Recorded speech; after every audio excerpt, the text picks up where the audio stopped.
Welcome back to My Man Cooks. Are you upset with bread prices? We're going to fix that in today's video, so stay tuned. Welcome back. We're going to be using a bread machine today to make bread. I understand that not everybody has a bread machine. If you want the one we're using in today's video, the link will be down in the description.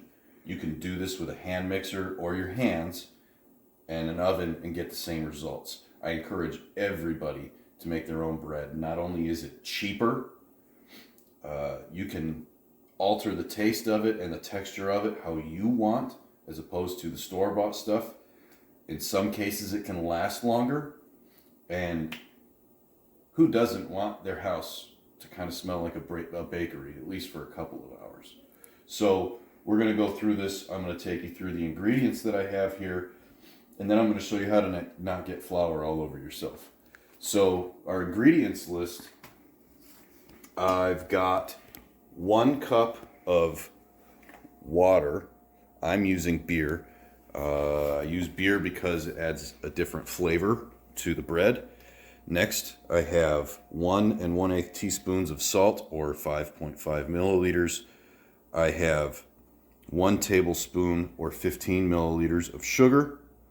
Down here, I have 3 tablespoons, or 44 mils of butter. You can substitute the butter for vegetable oil. This is our homemade butter that we did in a previous video.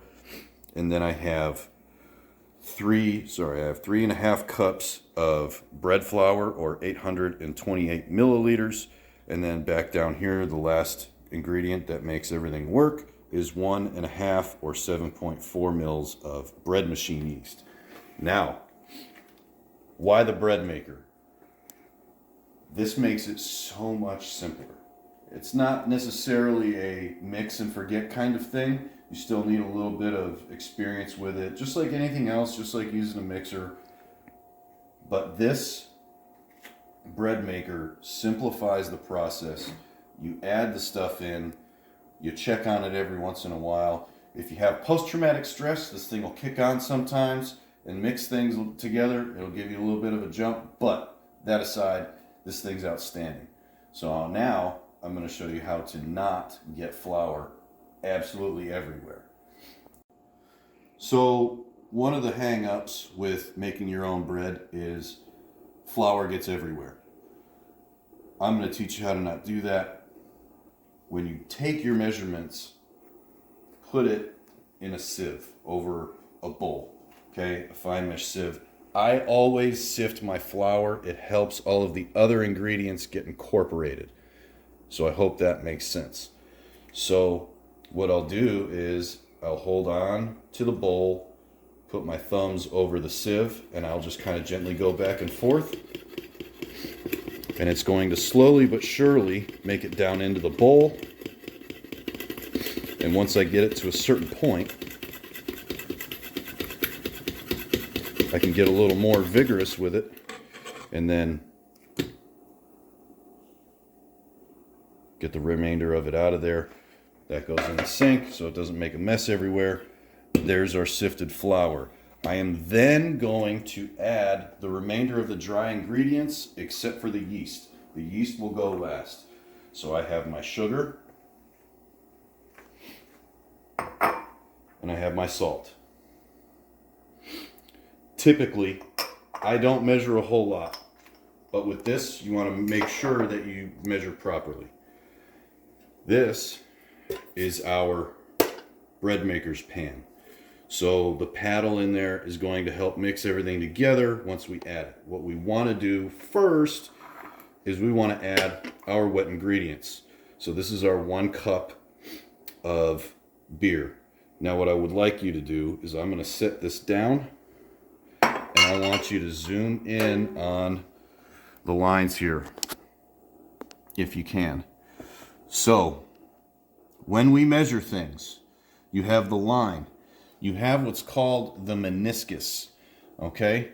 So when I have liquid things, it kind of wants to pull towards the edge of whatever the container is, okay? So when I'm looking at it, if I measure from the top, basically the top of the wave, I'm actually measuring less. So we always measure from the bottom of the meniscus, and you'll be able to see it when you get actually in there. So the first thing we're going to do is we're going to add our wet ingredients. I'm going to add my water/beer. Then I'm going to add our butter, which has, so we've got our beer in there. We have our softened butter. I want to make sure I get it all.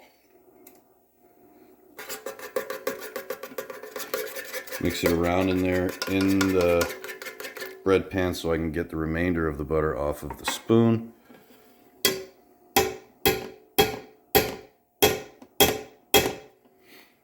Now we move on to our dry ingredients. I'm going to gently sift this in itself to spread out the sugar and the salt among the flour. It's going to help the mixer do its job. So now we gently and ever so carefully get our flour, salt, sugar in. Carefully, carefully, carefully. We've done that. Now I'm going to flatten it out a little bit. Okay. Last ingredient is our yeast, and I just kind of sprinkle it over the top. It's going to get well mixed with the bread maker itself anyways. There it is. So I don't have to mix anything. I don't have to dirty a bunch of dishes. I don't have to clean a dough hook or a mixer attachment or anything like that. This does all of that. It takes 90% of the pain and the trouble out of making your own bread. If you don't have this, you can use your hands, you can use a mixer. It doesn't have to be a stand mixer. You can use any mixer to do this. And once it gets to a certain point, then you're going to use your hands to knead the dough and everything. This takes it all out of the equation. I don't have to do any of that with this bread maker. There's more expensive ones out there, but this one does everything that the expensive ones do.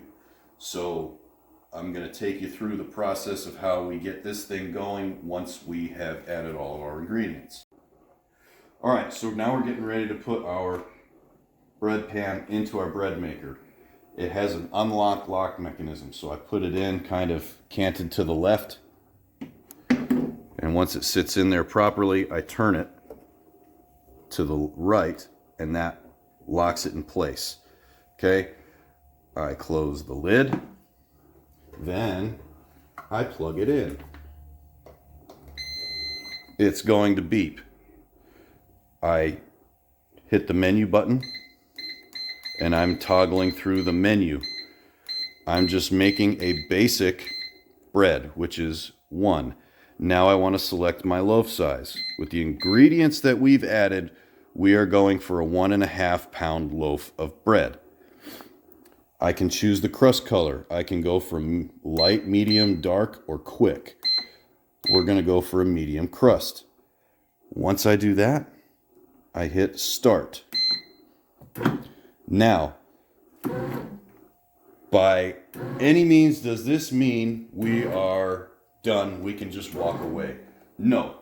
I want to make sure that my dough is the right consistency. I don't want it to be too dry. I also don't want it to be too wet. If it's too dry, I can add 1 tablespoon of liquid, water or beer or whatever I choose, to help the dough get more incorporated.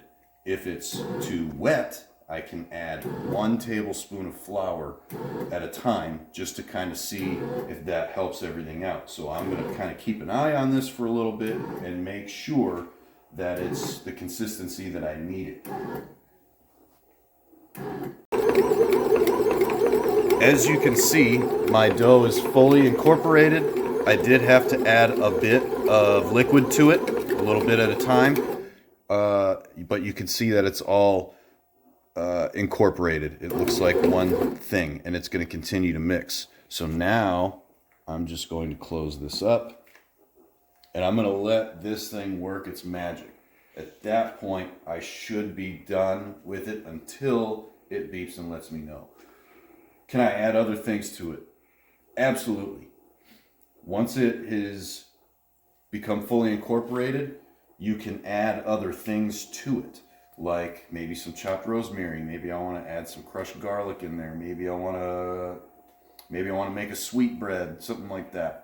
Yes, you can absolutely add things to this. Flour. There's two basic types of flour here in the United States. You have Canadian flour and you have American flour. American flour is harvested in the springtime. Canadian flour is harvested in the wintertime. Canadian flour tends to absorb moisture a lot better because it's drier. It's later on in the stage of the life of the grain. So it will absorb more moisture, so you may have to add more moisture. If you have American flour, it's harvested in the spring. It's easy to find out. Look at your package of flour. It'll say from Canada, from the United States, whatever. That way you know what kind of flour you have, and that dictates how many liquids you have to add, or if you have to add more moisture to it in order to get the dough that you want. Our bread has been baking for a while. It's gone through its rise, knead, and rest cycles. It just beeped at me. It is done baking.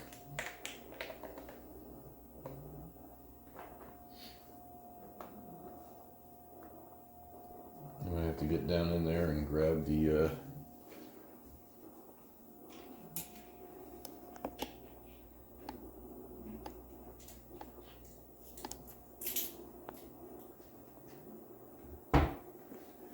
So I'm going to take this little cool nifty hook that it came with and pull this up.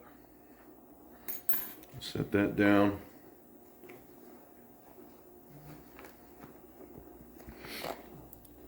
Now it locks in place, so I'm going to unlock it and I'll be able to lift it out. Hold this, move that back over.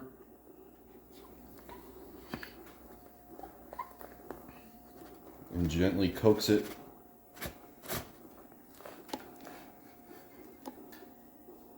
Lean up against that. Alrighty, set this aside. Turn it over. It got a little misshapen. That's fine. That's like maybe too much flour. Maybe it's because I added beer. But that's not a bad loaf of bread. I guarantee you it's going to taste better than anything you're going to get at the store. So we're going to let this sit for a little bit, let it cool down properly, and then we're going to be able to slice it up and we have bread. So our bread has cooled, and now it's the moment of truth. So what I'm going to do is, if you want to get a close up real quick, and everyone will be quiet and we will hear what we hear. That's the sound. You don't get that from store-bought bread unless you get it from like